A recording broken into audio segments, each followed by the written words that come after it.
ఇక మరొక అంశం, విజయవాడ ప్రభుత్వ భూములని ప్రైవేట్కి, ప్రభుత్వ ఖాళీ భూములన్నీ ప్రైవేటుకు పీపీపీ పద్ధతిలో ఇచ్చేందుకు సిద్ధమైన మున్సిపల్ శాఖ. టీడీపీ పెట్టుబడిదారుల చేతిలోకి వెళ్లనున్న 1000 కోట్ల విలువైన భూములు, 1300 ఎకరాల ప్రైవేటుకు అప్పగింతకు రంగం సిద్ధం. 18 నగరాలు మున్సిపాలిటీల్లో భూములు దారాదత్తం. 73 ల్యాండ్ పార్సిల్స్ని గుర్తించినట్లుగా ప్రకటించిన MUD secretary Suresh Kumar. Land monetization program పేరుతో అప్పగింత. టీడీపీ నేతల చేతికి అప్పగించేందుకు భారీ స్కెచ్. పట్టణాలు నగరాల్లో ఖాళీ మున్సిపల్ స్థానాలు ఇచ్చేయాలని నిర్ణయం. ఏంటి ఇంద్రనీల్ గారు, మెడికల్ కాలేజీ ప్రైవేటైజేషనే, టూరిజం డెవలప్మెంట్ కార్పొరేషన్ బిల్డింగ్లు ప్రైవేటైజేషనే, చివరికి మున్సిపాలిటీల్లో కూడా ప్రభుత్వ స్థలాలు ఉండనివ్వకుండా ప్రైవేటైజ్ చేస్తే ఇది ఎంతవరకు మంచిది సార్? చంద్రబాబు గారు ఒకప్పుడేమో విజన్ 2020 అని అనౌన్స్ చేశారు. ఆ విజన్లో మెన్షన్ చేసే టాపిక్స్ ఏవైతే ఉంటాయో దానికి క్వైట్ ఆపోజిట్లో తన పాలన ఉంటుంది. 1999 నుంచి 2004 మధ్యలో విజన్ 2020 పెట్టి గవర్నెన్స్ యొక్క పాలన మెరుగుపడాలి ఎన్ని మెన్షన్ చేస్తారు. కట్ చేస్తే అంతా ప్రైవేటైజేషన్ చేసుకుంటూ వెళ్ళారు. అప్పుడు కూడా 54 సంస్థలు మూసివేయటమో ప్రైవేటైజేషన్ చేయటమో. అలాగే ల్యాండ్స్ కూడా ఐఎంజీ భారత్ లాంటి వాళ్ళకి చాలా తక్కువ రేటుకి అండగట్టేశారు. అగైన్ ఇప్పుడు వచ్చారు మళ్ళీ విజన్ 2047 అని ఒక డాక్యుమెంట్ రిలీజ్ చేశారు. అందులో కూడా గవర్నెన్స్ పెరగాలి, టెక్నాలజీ పెరగాలి అని మెన్షన్ చేస్తారు. కానీ కట్ చేస్తే చేసేదంతా ఈ గవర్నమెంట్ ఏమీ చేయలేదు కాబట్టి ప్రైవేటీకరణ చేస్తున్నాం, గవర్నమెంట్ చేయలేదు కాబట్టి. మిగిలిన ప్రభుత్వాలు చేస్తున్నప్పుడు తన హయాంలో చేయలేకపోవటాన్ని అసమర్థత అనేది మరి అతనికి ఎందుకు అర్థం కావట్లేదో నాకు అదొక పెద్ద బేతాళుడి క్వశ్చన్ ఉంది చూడండి సార్. ఆ టైప్ అయిపోతుంది ప్రతిసారి. అంతే, ఇదొక్కటే కాదు సార్, ఆయన ప్రతిదీ చూడండి ప్రభుత్వం చేయలేదు అంటే ప్రభుత్వ అసమర్థత అనేది ఎందుకు అర్థం కావట్లేదు.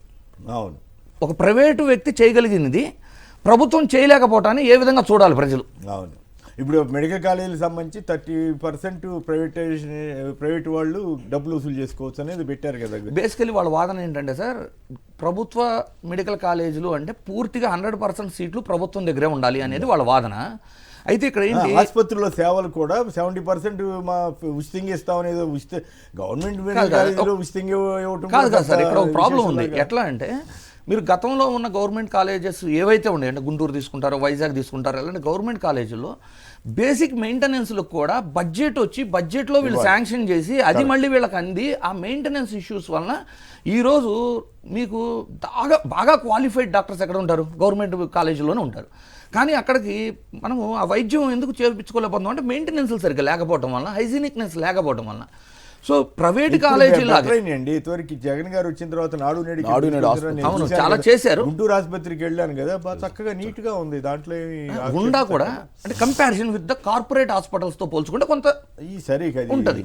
అంటే బడ్జెట్ మీద డిపెండ్ అయి ఉండాలి, అది వేరే విషయం. కానీ ఇప్పుడు గవర్నమెంట్ ల్యాండ్స్ అన్ని కూడా ప్రైవేట్ వాళ్ళకి ఇస్తే ఏం ప్రయోజనం? ఇప్పుడు అంబేద్కర్ స్మృతివనం మెయింటెనెన్స్ కూడా సరిగ్గా చేయట్లేదు అనుకోండి ఇప్పుడు వాళ్ళు. కానీ అదే చైనా మాల్కో దేనికో ఇచ్చేస్తారని జనం అంతా గొడవ చేశారంట. ఇప్పుడు అదే తరహాలో ఇప్పుడు అన్ని పట్టణాల్లో నగరాల్లో ఇచ్చేస్తారని వార్త వచ్చింది. అది మరి మున్సిపాలిటీకి సంబంధించిన ల్యాండ్స్ గురించి చెప్తున్నారు. చివరికి గుళ్ళకు సంబంధించిన, దేవాలయాలకు సంబంధించిన వాటికి కూడా ప్రిపేర్ చేస్తున్నారు వాళ్ళు. ఒకటి కాదు గుళ్ళకు కూడా సార్ వచ్చింది కదా పేపర్లో. వాళ్ళకి ఏది అతీతం కాదు. వాళ్ళకి కావాల్సింది ఏంటంటే వాళ్ళకి కావాల్సిన వాళ్ళకి ప్రైవేట్ వాళ్ళకి ఇచ్చేసుకుంటే ఒక 66 ఇయర్స్ అంటే మెల్లగా అది ఎక్స్టెండ్ అయ్యి 100 సంవత్సరాల పాటు మన వాళ్ళందరూ బాగుంటే చాలు. తెలంగాణలో అదే గొడవ కదా, 9000 ఎకరాలు ఈ కన్వర్షన్ కింద ఇండస్ట్రియల్ వాళ్ళందరికీ ఇచ్చేస్తున్నారంటే బీఆర్ఎస్ వాళ్ళేమో దాని మీద ఆరోపణలు వాళ్ళు ఒకళ్ళ మీద ఒకళ్ళు చేసుకుంటున్నారు సార్. అసలు ఫస్ట్ ఎలో చేసిందే వీళ్ళు అని, వాళ్ళు తప్పు చేశారు కాబట్టి మేము కూడా చేస్తామని వీళ్ళు. అంటే అల్టిమేట్లీ ప్రభుత్వంకి ఆస్తులు ఉండాలి, ప్రభుత్వం కొన్ని అయితే వాళ్ళే నిర్వహించాలి సార్. విద్యా వైద్యం కొన్ని ఉంటాయి సార్. కానీ పూర్తిగా అన్ని ప్రైవేటీకరణ చేసేద్దాం అనే ధోరణి అంటే అది కేవలం ఏంటంటే మనం మళ్ళీ గెలము, మన ప్రభుత్వం ఎలాగ రాదు కాబట్టి ఉన్నప్పుడే చక్కబెట్టేసుకుందాం, మన వాళ్ళందరినీ మన గెలుపు కోసం కోఆపరేట్ చేసిన వాళ్ళందరికీ మంచి చేసేద్దాం అనే ధోరణిగానే చూస్తాం మేమైతే. మీరేమంటారు సార్? కుక్క పిల్ల సబ్బు బిల్ల అగ్గిపుల్ల శ్రీశ్రీ గారు సార్, మహాకవి. కాదేది కవిత కన్ననం సార్. చంద్రబాబు నాయుడు గారికి మెడికల్ కాలేజీలే కాదు సార్, ప్రభుత్వానికి సంబంధించి ఆఖరికి ఆర్టీసీ బస్ స్టాండ్లు కూడా సార్, ఆర్టీసీ బస్ స్టాండ్లతో సహా sir. Tirupati bus stand private వాళ్ళకి పీపీపీ విధానంలో కట్టబెట్టారు. తిరుపతి అదాని కాదు సార్, తిరుపతి బస్ స్టాండ్ కట్టబెట్టారు సార్. అంటే ఆడ బస్ స్టాండ్ కట్టిపెట్టి బస్ స్టాండ్ కట్టించారు సార్ అనుకుందాం. మరి ఆ బస్ స్టాండ్లోకి వెళ్ళినప్పుడు యూజర్ ఛార్జ్ వసూలు చేస్తారా లేదా? బస్సు ఎక్కడానికి కాదు సార్, బస్ స్టాండ్లో అడుగు పెట్టడానికి కూడా డబ్బు లేక. నిజమా? ఎస్, అవును సార్. ఇప్పుడు నేను ఒక ప్రైవేట్ వ్యక్తిని సార్, నాకు బస్ స్టాండ్ నేను పీపీపీ విధానంలో నేను తీసుకుంటాను, దాన్ని డెవలప్ చేస్తాను, అంతేగా మరి ఇంద్రభవనాలు నేను కడతాను సార్. ఇంటికి కడతాను నేను, నాకు డబ్బు రానప్పుడు నేను ఏంటికి కడతాను సార్? ప్రైవేట్ వ్యక్తి అని ఒకతను పెట్టుబడి ఎందుకు పెడతాడు? పెట్టుబడిదారుడు ఆ లాభాల కోసం పెడతాడు సార్ ఎవరైనా. అవును. సో నేను ఒక బస్ స్టాండ్ కట్టేటప్పుడు నాకేం కావాలి? అక్కడ వచ్చే వాళ్ళ దగ్గర నుంచి కూడా యూజర్ ఛార్జీలు వసూలు చేసుకొని డబ్బు తీసుకుంటా. పీపీపీ అంటే ఏం సార్? టోల్ గేట్ల ద్వారా పీపీపీ పెట్టారు సార్.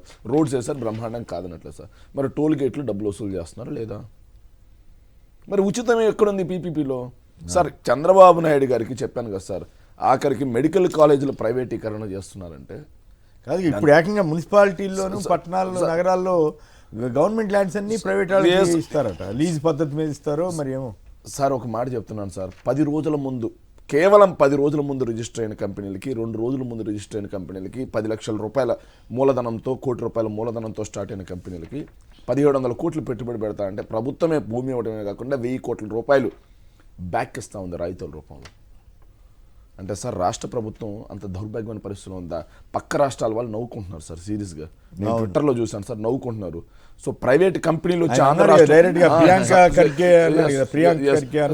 ప్రైవేట్ కంపెనీ చేస్తే రాష్ట్ర ప్రభుత్వాలను కూడా అన్నారు సార్, ప్రైవేట్ కంపెనీలు వచ్చి ఆంధ్రప్రదేశ్లో పెట్టుబడులు పెడుతున్నాయా, లేకపోతే ఆంధ్రప్రదేశ్ ప్రభుత్వం ప్రైవేట్ కంపెనీల్లో పెట్టుబడి పెడుతుందా అనే క్వశ్చన్ వేశారు సార్. సిగ్గుపడ్డా నిజంగా నేను అవి చూసిన తర్వాత.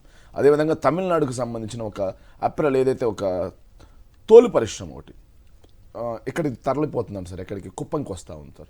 వాళ్ళు రాశారు సార్, నిజంగా గవర్నమెంట్ అఫీషియల్స్ రాశారు, అయ్యా చంద్రబాబు నాయుడు గారు ఇచ్చినట్టు ఫ్రీగా భూమి 100 ఏళ్ల పాటు సార్, ఫ్రీగా భూమి, అదేవిధంగా వాళ్ళు పెట్టుబడి పెడతారు కదా సార్, ఆ పెట్టుబడిని కూడా వెనక్కి ఇచ్చే విధంగా ఉంటే మా తమిళనాడుకి అట్టాటి కంపెనీలు 10,000 వస్తాయని చెప్పి రాశాడు సార్. అసలు అటువంటిప్పుడు ఇంకా ఇండస్ట్రీ వచ్చి ఏం ఉపయోగం? అదే నేను అదే అడుగు సార్, ఒక ఇండస్ట్రీ వచ్చిందంటే 1 రాష్ట్రానికి ఆదాయం, 2 యువతకి ఉపాధి సార్. ఇవి 2 లేకుండా కొంత రాయితీ ఇవ్వడం తప్పు కాదు, కానీ మొత్తం అడగోలుగా ఇచ్చేస్తున్నారనే విమర్శ సార్. 1700 కోట్ల రూపాయలు పెట్టుబడి అని చెప్పి రియల్ ఎస్టేట్ కంపెనీలకు కూడా సార్ 1700 కోట్ల పెట్టుబడి అని చెప్పేసి ఒక కంపెనీ వచ్చింది సార్. బాగానే ఉంది సార్, ఓకే. 1700 కోట్ల పెట్టుబడి మంచిదే, నాయుడుపేట దగ్గర భూములు కేటాయించారు, మంచిదే. 1000 కోట్ల రూపాయలు రాయితీ అంట సార్. 20 రోజుల ముందు ఆ కంపెనీ రిజిస్టర్ అవుతుంది సార్. ఎవరి కంపెనీ సార్? ఆ కంపెనీకి ఇంతకుముందు ఏదైనా పూర్వ అనుభవం ఉందా? ఎవరికైనా ఉద్యోగాలు ఇచ్చి మరి ముందు ఈ టౌన్స్ లో ల్యాండ్స్ అన్నింటినీ ఎవరికి ఇస్తారు సార్? ఎవరికి ఇస్తారు సార్? ఆల్విన్ ఎవరికి ఇచ్చారు?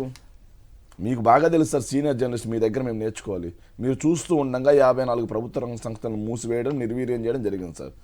ఏదైతే హెచ్ఎంటీ కానీ, ఆల్విన్ కానీ, ఈ చుట్టుపక్కల సెంట్రల్ గవర్నమెంట్ ఆల్విన్ కానీ ఈ చుట్టుపక్కల ఇవన్నీ సార్. ఈ ఆల్విన్ దగ్గర ఆల్విన్ని ప్రైవేట్ వాళ్ళకి కట్టబెట్టారు సార్. సార్ ఆల్విన్ అనేది